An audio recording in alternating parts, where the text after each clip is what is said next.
ইমরান মাহমুদুল বাস্তব জীবনে কাউকে চিট করেছে, সেটা কি সে বলবে কিনা আদৌ করে এটা থাকে? কিন্তু একটা গুড থিং। আমি যদি করে থাকি আমি কি বলবো বলেন? হ্যাঁ, বাট আমার সবচেয়ে বেস্ট পার্ট লেগেছে যে এই যে ছেলেটা চিট করে এসে মেয়েটার কাছে ক্ষমা চাচ্ছে, বাট মেয়েটা কিন্তু কান্নাকাটি করার বদলে মেয়েটা হচ্ছে, এটা নিয়ে অনেকের প্রবলেম যে মেয়েটা কেন কান্নাকাটি করতেছে না। আই থিঙ্ক বেশিরভাগ ছেলে মানুষের এটা প্রবলেমটা হচ্ছে যে আমি যদি চিট করি আজকে, আমি এক্সপেক্ট করবো আমার গার্লফ্রেন্ড আমার জন্য কান্নাকাটি করে মরে যাবে, কিন্তু আমি বলবো একটা চিটারের জন্য কান্নাকাটি কেন করবেন আপনি?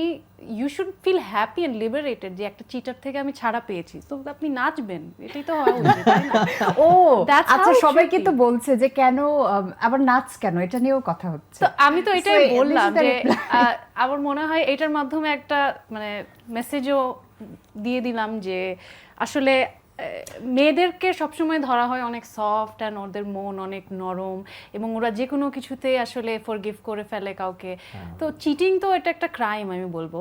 তো এরকম একটা জিনিস করার পরে আপনি কেন ওই মানুষটার জন্য নিজের জীবনকে নষ্ট করবেন, নিজেকে কষ্ট দিবেন? তার থেকে আপনি ইউ শুড বি হ্যাপি আমি এটা চিটার থেকে ছাড়া পেয়েছি, রাইট?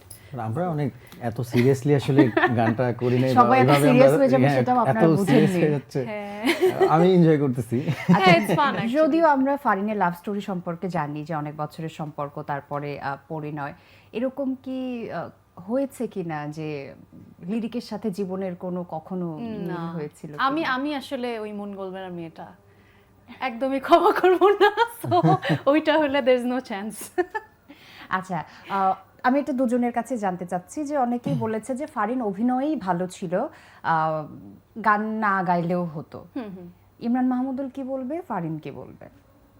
না, ও তো দেখেন রঙে রঙে রঙিন হব তো গানটা এত সুন্দর একটা রেসপন্স আমরা পেয়েছি এবং ও গানটা খুব সুন্দর গেয়েছে এবং গানটা দর্শক গ্রহণযোগ্যতাও পেয়েছে। তো ওইটার পরে তো ডেফিনেটলি একটা এমনি তো একটা ফিল কাজ করে যে আমরা একটা নেক্সট একটা কিছু করি। আমরা জিনিসটা যেটা করেছি যে ওই সেম ভাইবটা মানুষকে দিতে চাই নাই, যে সবাই এক্সপেক্ট করেছে যে রঙে রঙে রঙিন হব 2 টাইপের কিছু একটা আসবে, বাট আমরা এখানে একটা নতুনত্ব চেষ্টা করেছি এবং ফারিন তো বেসিক্যালি ভালো গায়, সো ওয়াই নট।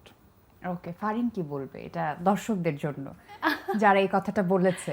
না, বলেছে ঠিক আছে, মানে আপনার যদি ভালো না লাগলে আপনি শুনতে হবে না, আপনি আমার অভিনয়টা দেখেন, ইউ হ্যাভ দ্যাট অপশন। তো আমি তো কাউকে ফোর্স করছি না যে আমার গান শুনতে হবে, বাট আমার পছন্দ, আমার শখ, আমার ভালো লাগে এবং আমার মনে হয় যে আমার গানের একটা অনেক বড় অডিয়েন্স আছে, আমি তাদের জন্য গান গাইতে চাই। ওকে।